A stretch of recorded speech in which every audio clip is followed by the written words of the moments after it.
नमस्कार सांग मैंने आज आम बनवा पोटल आलू रसा। ता पूर्व मुझे आपको कहवाक चाहिए जे मो चैनल को सब्सक्राइब करेंगे, लाइक करेंगे एंड शेयर करेंगे। आम आज पोटल अध किलो ये नहीं जाइए, जोटा को चोपा छड़े एमती भाव में तार नासी काटिदे आमती मझीरू टिके तेरछे काटे पोटलटा भल लगे, एमती स्टाइलिश देखा जाए भी। मुझे अध किलो पोटल काटी देखो ताको आम धोईदे। एबे मो आलू को आलू 250 ग्राम नहीं ताकू एमती चिकेन रे जमती आप पकाती ताठू जस्ट टिके छोट साइज कर काटबी ताकू धोईकी रखीदे। एबे कौन करवा ना गोटे कड़ाई तेल पकईकी पोटलटा को भल भाव में भाजीदे। न भाजिले कंचा कले से पोटलटा भल लगे से आम आगे ताको भाजी नवा। तादे मुझे टिके जस्ट टिके लुण पकईदेवी कहीं यार जो पानी थी सब बाहरी जीव पोटल पानीटा बाहरी गले ये खाइबा को बहुत भल लगे। एबे मसला मुझे पोटल तो हवा छाड़दे आम मसला रेडी करदे। एबे गोटे ये अदा नहीं जाइए खंडे जोटा को मुझे चोपा छड़े काटिकी रखीदे।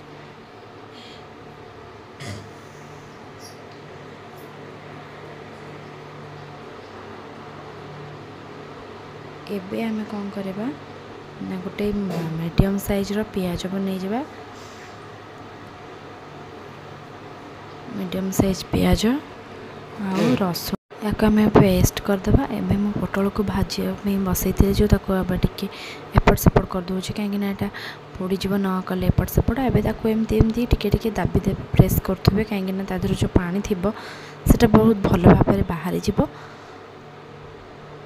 एमती प्रेस प्रेस करदे भल भाव में देखो आम पोटलटा भी हो भी गला कि समय होगा। मैं गोटे प्लेट को काढ़ी दौची। एबे आमे जो रखी आलू को भाजवा बाकी थिला कड़ाई तेल अच्छी आम से तेल रे ही आलूटा को भाजीदे।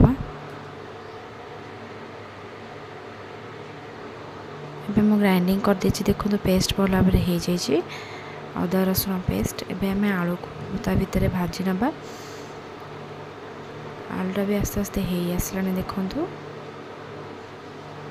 एबे मैं आलू को काढ़ीदेली कड़ाईटा को माजीदे कहीं ना से जो पोड़ा अंश थे तरकारीटा भल लगे से कड़ाई को आउे माजी नहीं। आबे तेल मु पकई देछि। एबे पियाज को पकई दूची। पियाजटा जस्ट टिके ब्राउन कलर हो गले आमे जो अदा रसुण पेस्ट को रखी थिले ताको एधरे दबा।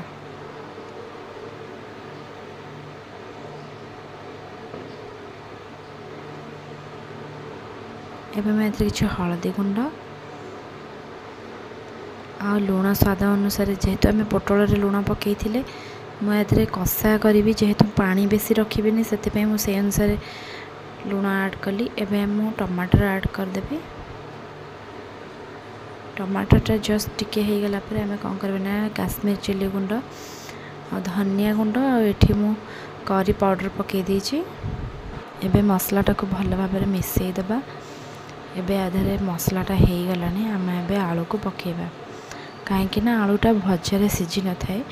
ये आम कषिकी टिके जस्ट कषिकी तादेह टिके पानी देदेबा जेहेतु से सीझिनी सीझापी आम अल्प पानी देदेबा।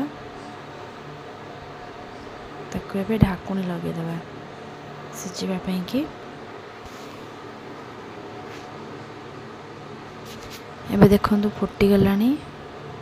एबे मु कौन करी ना आलू भी पूरा पाखापाखि दर सीझा हो गलानी। एबे कौन करबा ना पोटल को पकेया। पोटल को पकईकी पुणी आउ थे ढाकुणी आम लगेदे। एबे देखो तो पानी सब मरीगलानी। एबे मु कौन करी ना गरम मसला ए पकईकी एबे देखो जस्ट टिके मैरिनेट करदे। एबे हो गला हमर पोटल आलू रसा। चैनल को सब्सक्राइब